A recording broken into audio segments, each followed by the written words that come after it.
So as for part two, on the heels of my last short here, so how can we treat the foreigner among us good while still being fine with the enforcement of constitutional law?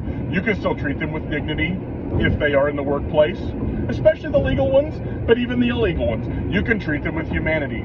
That doesn't mean that you stop deporting them because their child is crying. You deport the child with them. Keep them together.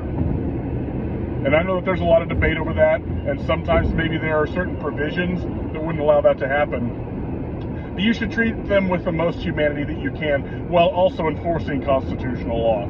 As far as due process, we don't have to wait for 4 million illegal immigrants or however many illegal immigrants to process through the legal system with a trial and all this crap and basically give them de facto long-term living status here so that they can go through the court system to be deported in 10 years when their case finally comes up on the docket. No, that's bullshit, and we shouldn't be doing it.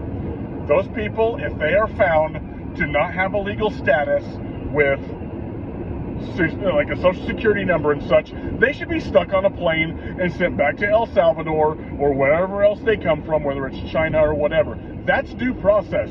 Non-citizens don't get the exact same due process that citizens do. And we don't have to wait on a ridiculous, long, drawn-out court system for that. That's what I think about it. I think you can treat them with dignity while they're here. If they're sick or they're hungry, feed them, give them hospital care.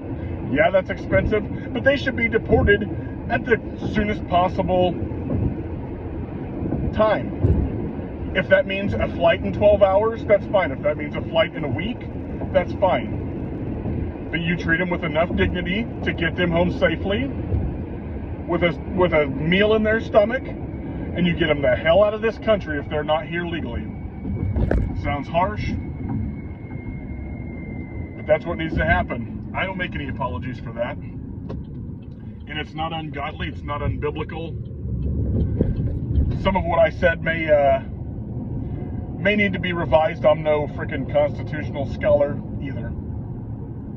But we don't have to sit around and be beholden to a Cloward and Piven strategy to collapse the Western world because liberals have found a loophole to make us have to fight something out in the courts long enough to let people age out over here.